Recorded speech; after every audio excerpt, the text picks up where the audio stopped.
As game collectors, we all have those games that we spend tons and tons of money on, buying, curating, just to have them sit in our shelves and never be touched. They sit there, gathering dust, and when we come to play a new video game, we tell ourselves, one day I'll get to that, and that day never comes. And in today's video, I want to use this as a moment to self-reflect on my games that haunt my backlog. Those games that I know I'd absolutely love, but for whatever reason, I just haven't got around to them.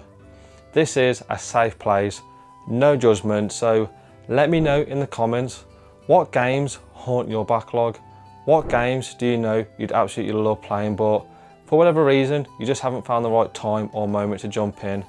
And if you love video game discussions, carpet hunting videos, or CX adventures, then please smash the like button and subscribe to the Collector's Quest channel to make sure you don't miss out on any other fantastic content we've got coming up on the channel.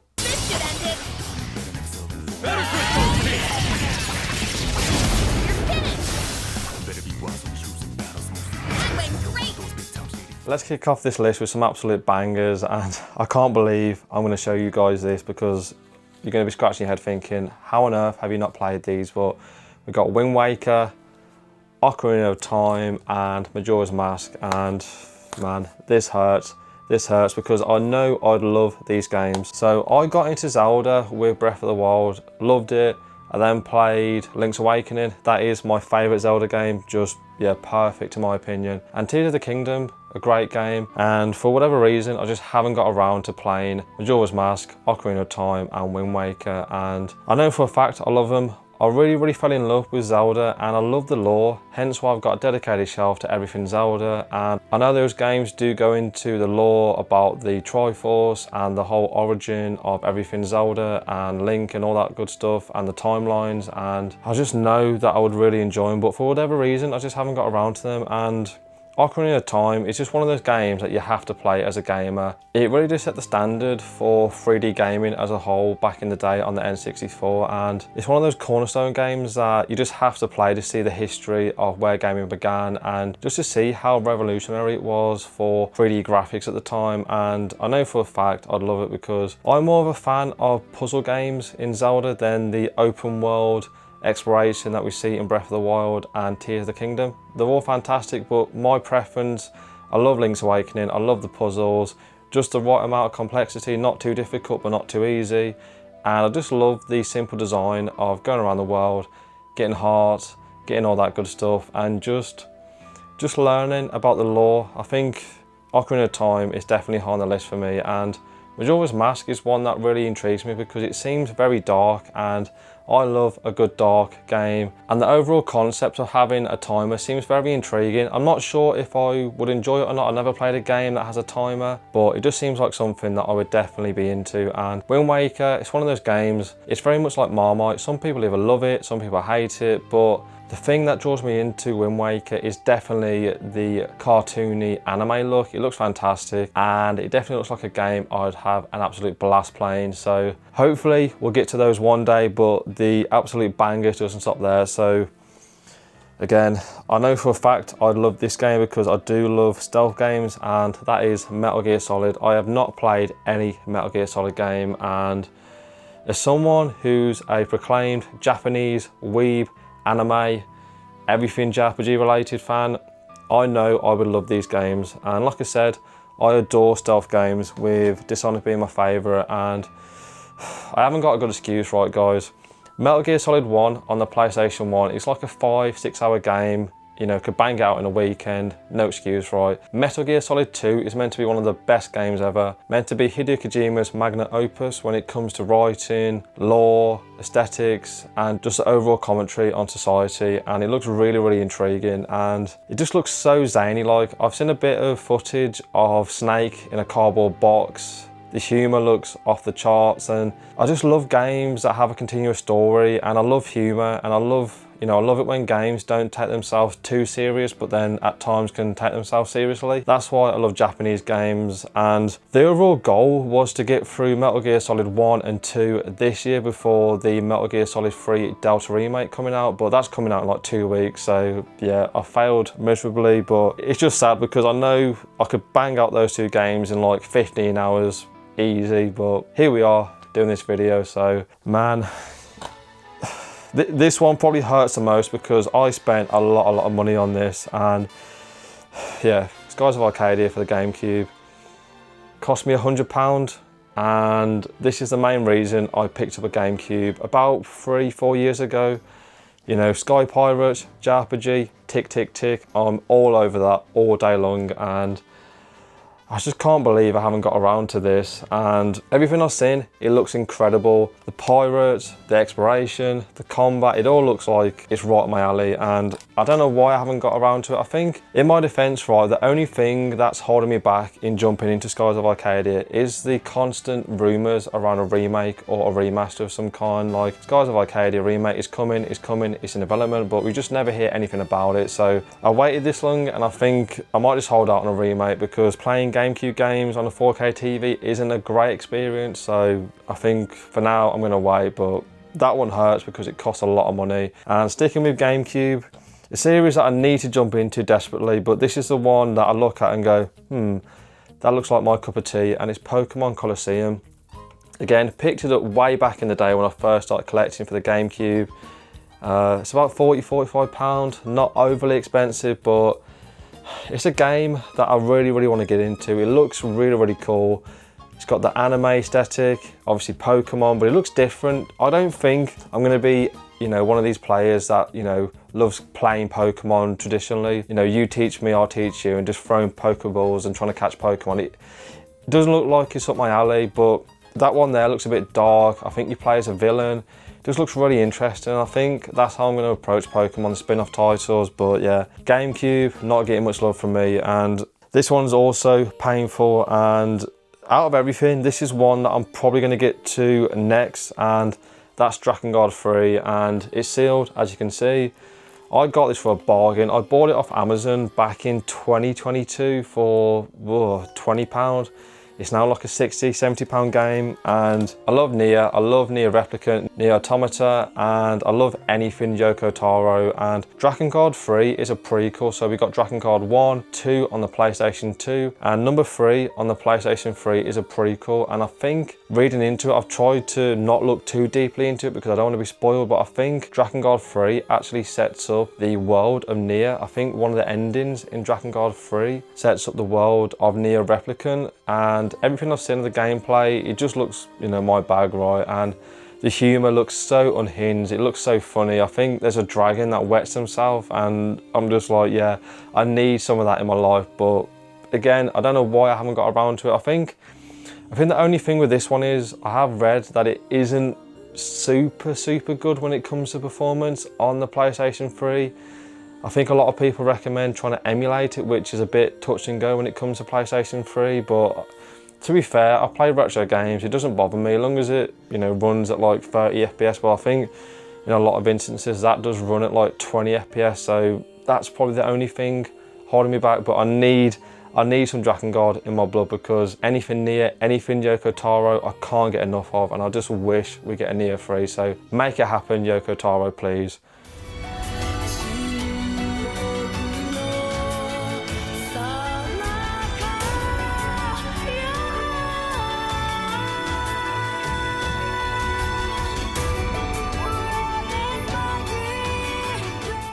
Going back now to a PlayStation 1 game, and I picked this up way back in the day when I first started collecting for the PlayStation 1. I literally know nothing about this game. I picked it up based on the cover alone, and I have it front and facing on my PlayStation 1 shelf. It's Godelka, and I mean, just look at that. It's so ominous and so alluring and just so mysterious, right? Pop it back there. And every time I come round to play some sort of horror game, I look at it and I'm like, that looks cool.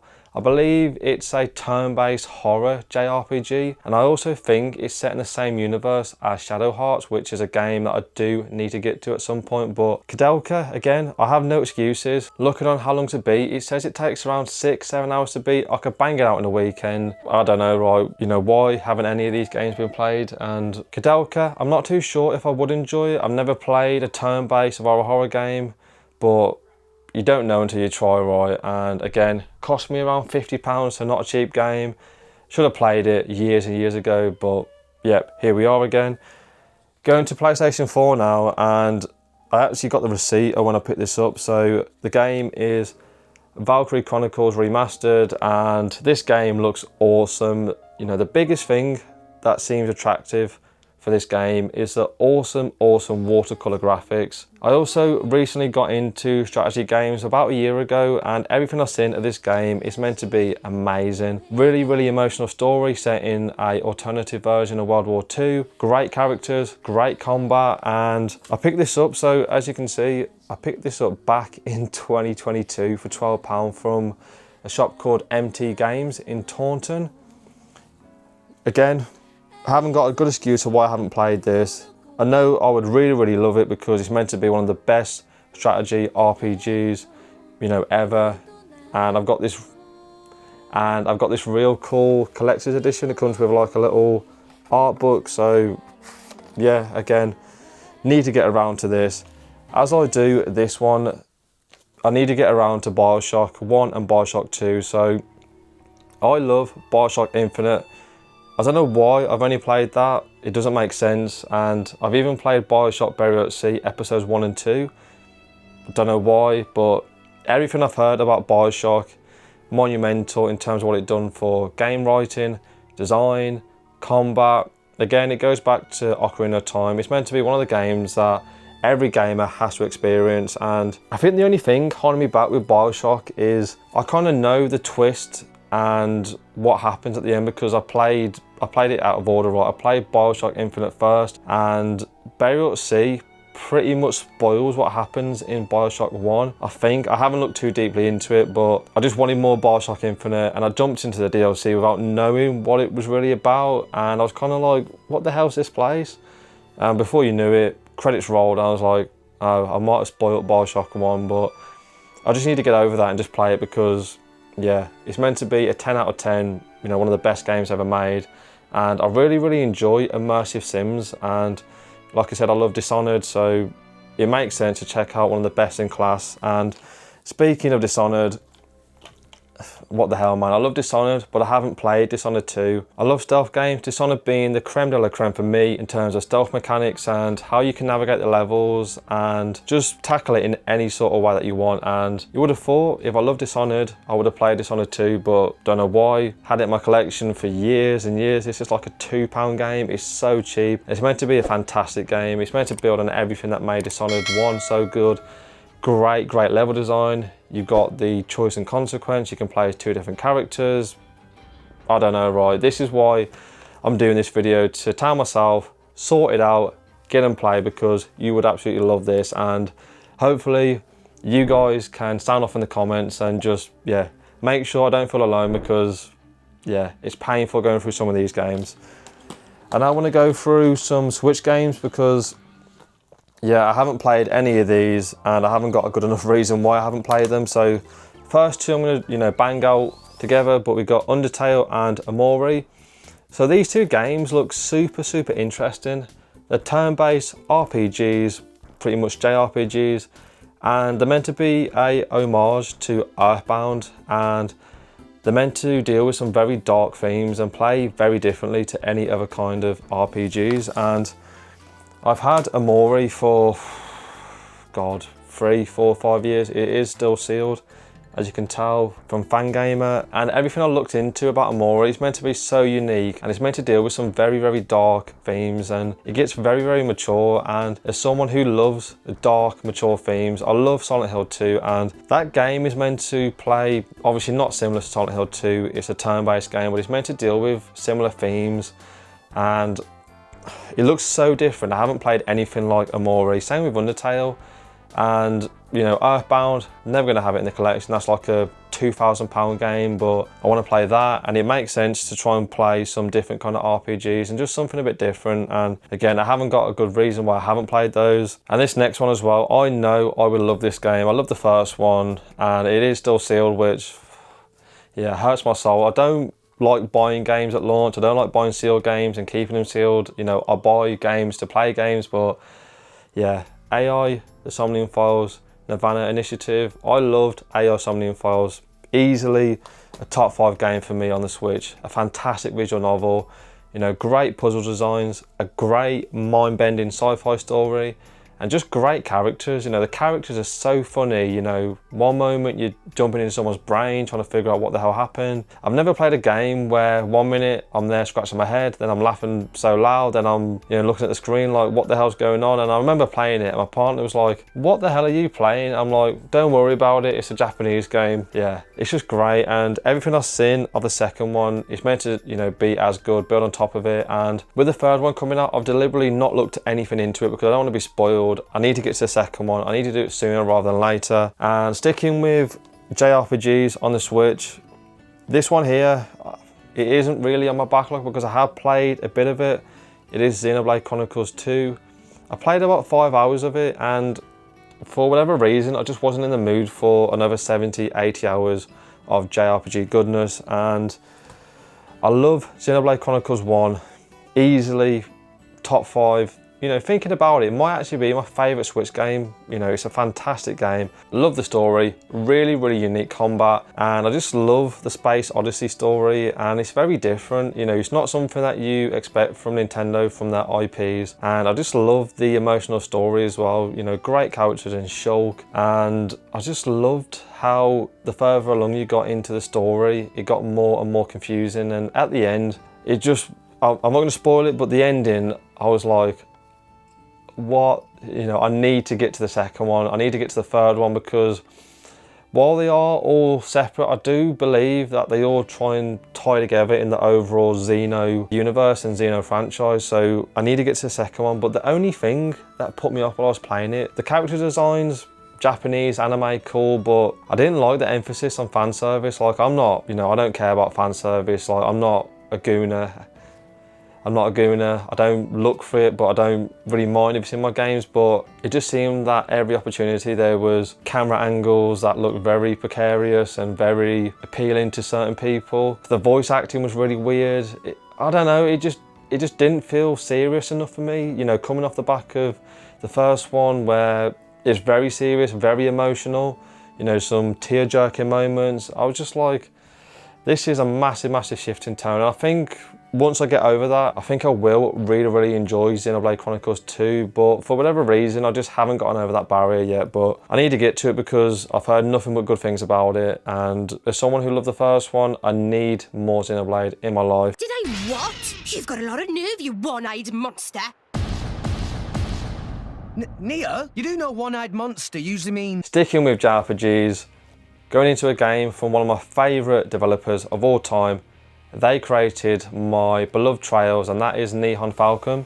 And their other popular series is Ys. I haven't played any Ys game whatsoever. This is Ys 8, and everything I've seen in this game looks incredible. And I don't know why I haven't played any Ys games.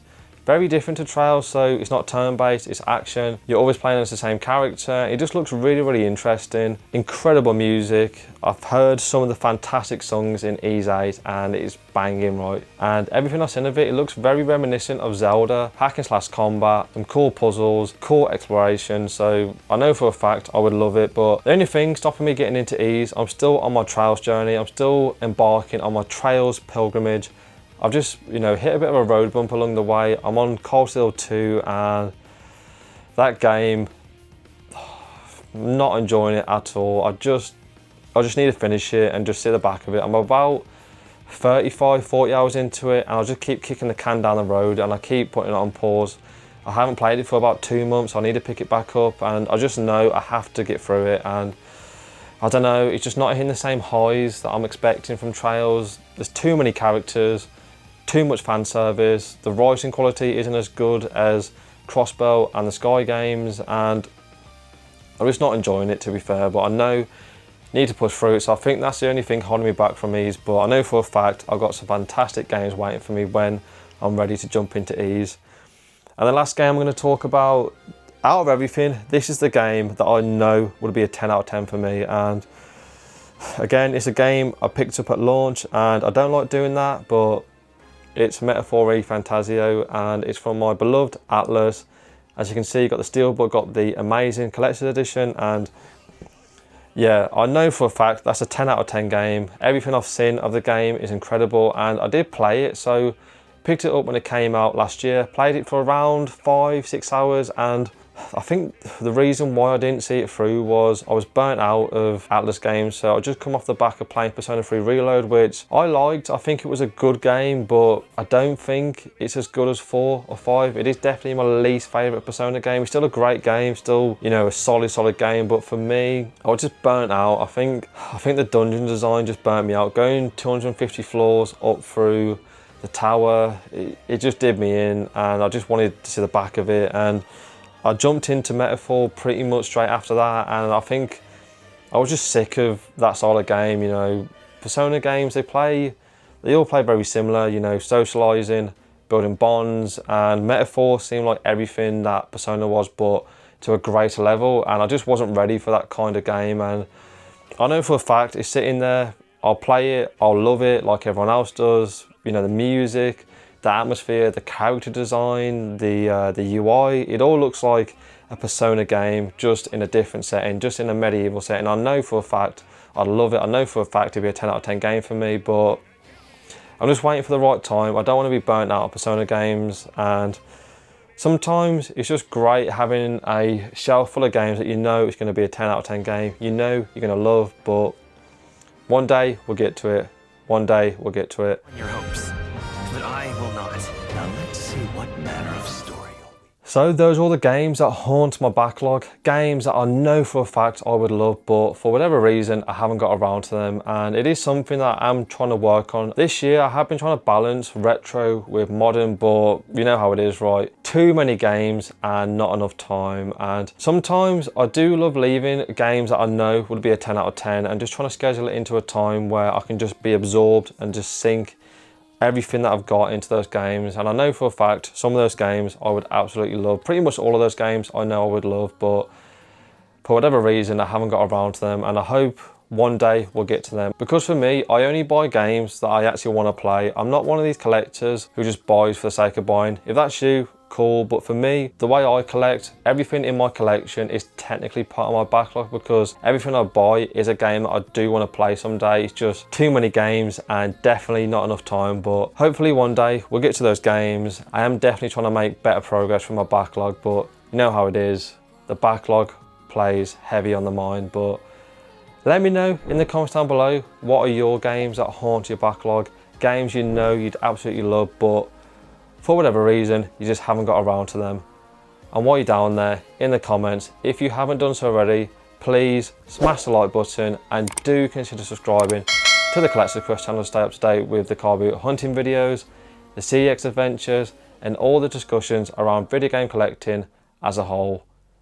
And as always, good luck on your game hunts and collecting adventures. Take it easy, YouTube, and I'll catch you in the next one.